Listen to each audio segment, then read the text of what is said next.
Buen día, soy Irina Alejandra Velázquez Álvarez y hoy vamos a ver el artículo Monitorización terapéutica de antibióticos. Nuevas metodologías biosensores, por Soto et al. Comenzando con el choque séptico. Este y la sepsis grave son unas entidades catastróficas y un verdadero problema de salud pública. En Estados Unidos, por ejemplo, anualmente cerca de 750.000 personas experimentan una sepsis grave, con una mortalidad asociada del 28%, es decir, aproximadamente 200.000 personas fallecen cada año a consecuencia de esta enfermedad. En Europa se ha incrementado la incidencia de choque séptico en los últimos años y ha alcanzado una frecuencia global de 8.2 por 100 admisiones y una mortalidad hospitalaria del 61%. En Latinoamérica, los resultados de estudios epidemiológicos tampoco han sido muy alentadores. El empleo precoz, elección y dosificación apropiada de antibióticos son las medidas más importantes en el tratamiento del choque séptico, la cual es una afección mortal ocasionada por una infección grave localizada. En los pacientes críticamente enfermos, las concentraciones de antibióticos presentan una alta variabilidad farmacocinética, en consecuencia que las recomendaciones de dosis van a provenir generalmente de trabajos realizados en adultos y jóvenes con una fisiología normal, y no suelen ser representativas para el uso en el tratamiento de sepsis, ya que no suele ser efectivo, ya que la sepsis disminuye la concentración del antibiótico, facilitando así el fracaso terapéutico. Y aunque pueden realizarse ciertos ajustes en la dosificación, basados en parámetros farmacocinéticos empíricos, estos son difíciles de realizar debido a sus elevados costos y a complejidades propias del método. El monitoreo sistemático de antibióticos debiera ser considerado una herramienta esencial para individualizar la dosificación y asegurar un tiempo óptimo de exposición. Se ha demostrado que la estrategia de monitorización rutinaria en pacientes complejos permite guiar la dosificación de aminoglucósidos y glucopéptidos. Específicamente, y como ejemplo, se ha visto que la hemodiafiltración de alto volumen contribuye significativamente a la depuración total de amikacina. Por tanto, las estimaciones de los parámetros farmacocinéticos mediante la medición de niveles plasmáticos nos van a permitir una dosificación inmediata, individualizada de pacientes críticamente enfermos y, en consecuencia, la disminución del riesgo de infradosificación. La amplificación de estudios del perfil farmacocinético a otra clase de antibióticos proporcionaría una ventaja evidente a las actuales terapias, pero la información para guiar terapias en pacientes críticos es aún escasa, incluso respecto de antibióticos ampliamente utilizados como son los betalactámicos, que de seguro conocen ya que incluye a la penicilina y las cefalosporinas. La eficacia de este grupo de antibióticos se va a relacionar con el tiempo en la que su concentración se va a mantener sobre la concentración mínima inhibitoria del patógeno infeccioso, situación que no siempre se logra. Por ejemplo, un estudio en 343 pacientes críticamente enfermos que recibieron 8 diferentes antibióticos betalactámicos mostró que empleando una dosificación empírica entre el 19 y 41% de los pacientes no lograron alcanzar concentraciones de antibióticos sobre la concentración mínima inhibitoria durante el 50 y 100% del intervalo de la dosificación. Así, las actuales recomendaciones de dosificación empírica para pacientes críticos son insuficientes para cubrir con eficacia la gama de microorganismos susceptibles y necesitan ser consideradas.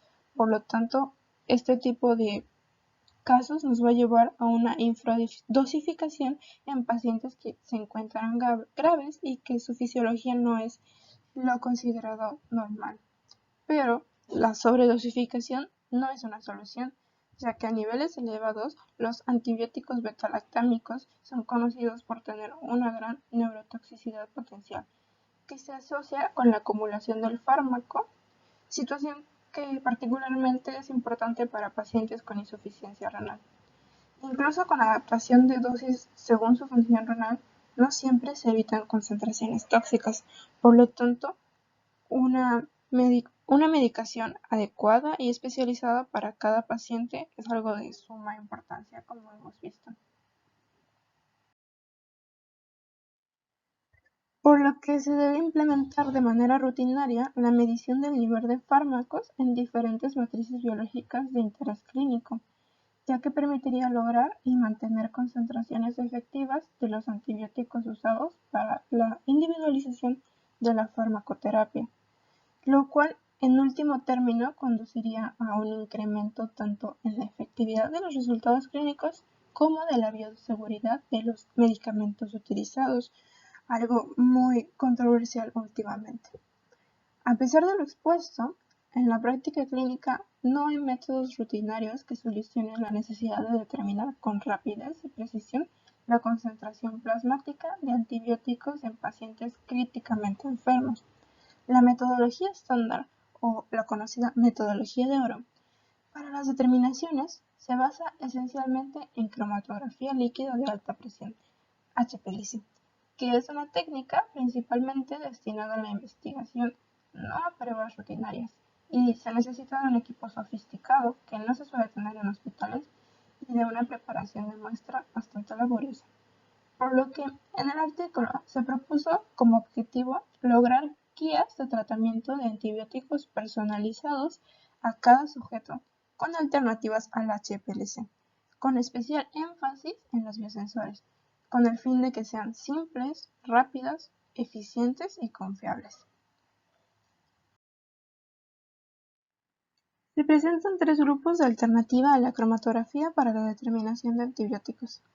Como primera tenemos las técnicas microbiológicas basadas en inhibición del crecimiento bacteriano. Estas pruebas son las más antiguas y comprenden el paso de incubar inóculos de organismos sensibles con muestras derivadas de un paciente para probar sobre medios de crecimiento. La presencia de los antibióticos limitan a dicho organismo sensible.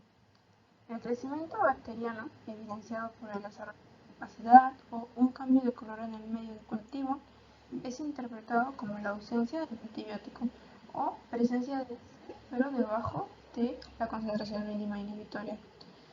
A pesar de lo antiguas que son, estas pruebas son excepcionalmente sensibles y de bajo costo, por lo que hace posible su modificación, pero tienen una baja resolución cuantitativa y temporal, ya que tiene que tener un tiempo de incubación de varias horas, además de ser poco selectivos. Después tenemos a las técnicas inmunoquímicas. La afinidad y selectividad de un anticuerpo por su antígeno va a ser el giro principal de esta, y se ha utilizado para desarrollar una variedad de técnicas analíticas aplicadas en la detección de antibióticos de muestras humanas. Estas pueden ser agrupadas en al menos tres categorías: inmunoensayos basados en enzimas, inmunoensayos basados en polarización de la fluorescencia e inmunosensores asociados a diferentes elementos de transducción. Así, la selectividad del anticuerpo, seguido de la transducción y amplificación de la detección, logran en estas metodologías técnicas sensibles, selectivas y rápidas para la inmunodetección y cuantificación de antibióticos, aunque limitadas a la existencia del anticuerpo primario y la disposición de equipamiento altamente especializado para desarrollar la técnica relativa, además de que se conoce que este tipo de técnicas son semi-cuantitativas. Ahora tenemos al tercer grupo, los biosensores, el cual básicamente va a ser el giro de este artículo. Un biosensor, tal como lo define la UPAC, es un dispositivo autosuficiente, capaz de proporcionar información analítica, cuantitativa o semi-cuantitativa de cierto analito, mediante un dominio de reconocimiento biológico asociado a un elemento de transducción integrado funcionalmente. Así que básicamente nos va a permitir la detección de un analito mediante la conversión de una respuesta biológica a una señal medible y entendible para nosotros. Los biosensores se componen de un elemento de reconocimiento, que es el bioreceptor, que se encarga de reconocer al analito, y un transductor, que traduce el evento de reconocimiento a la señal medible. Generalmente, los biosensores destinados a la cuantificación necesitan de un procesador que convierta la señal del transductor en datos para su posterior análisis. Los biosensores se utilizan en la actualidad con distintos fines, desde la detección de alergenos en la comida o tóxicos en el agua, hasta la determinación de un embarazo o el diagnóstico y control de enfermedades.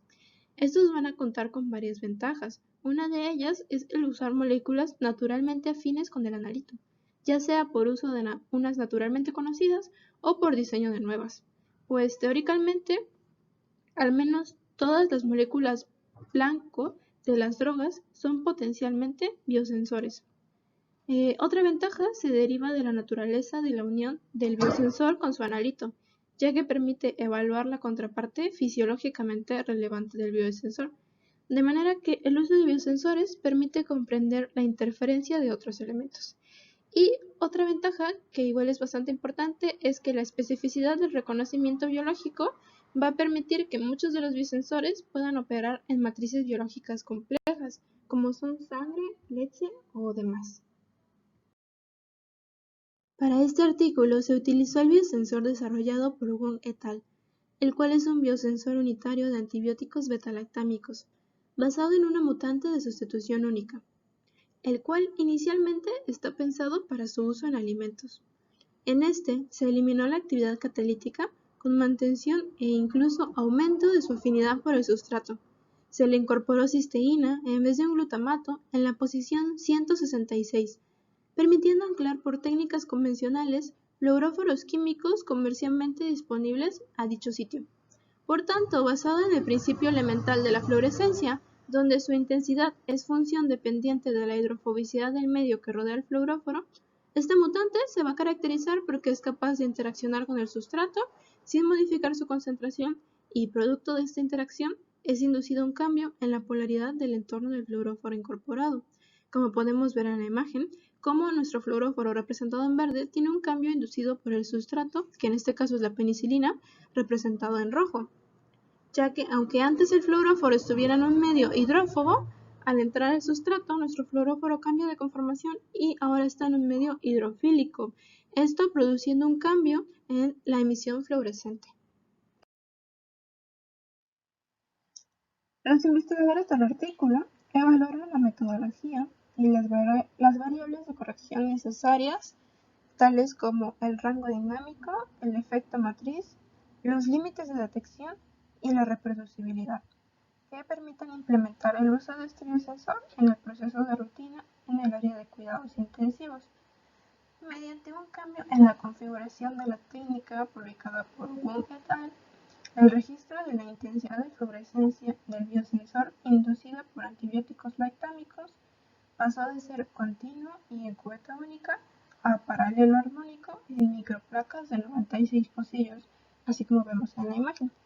De este modo se lograron evaluar simultáneamente la inducción de cambios en la intensidad fluorescente del biosensor en ausencia o presencia de un antibiótico tal como meropenem.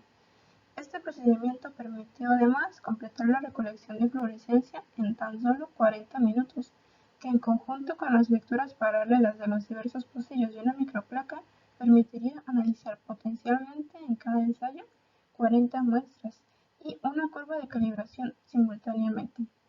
Estos resultados contrastan con la obligatoriedad de análisis secuencial para cada muestra por medio del HPLC, donde un protocolo de 40 muestras en duplicado y con una curva de calibración de 4 puntos sería logrado solo después de aproximadamente 8 horas, por lo cual se puede ver la diferencia enorme en tiempo entre las dos técnicas. Por lo que se ha desarrollado un método con una velocidad sorprendente para completar el procedimiento, el cual además presenta la posibilidad de análisis paralelo sobre volúmenes acordes con muestreos sistemáticos. Tiene una razonable dispersión intra e intermedio. En conclusión, se ha desarrollado un método idóneo para usos de interés clínico con énfasis en el uso para la monitorización terapéutica. Así, los desafíos en un futuro comprenden la implementación de una metodología única sobre la cual se tienen que aplicar factores de corrección y que permita ampliar el espectro de antibióticos susceptibles para ser medidos con este biosensor. Así, en la clínica permite la monitorización y la consecuente corrección de dosis de antibióticos empleadas en pacientes sometidos a complejos procedimientos de cuidados intensivos, lo cual se traduce en una mejoría. Eso fue todo. Muchas gracias por su atención.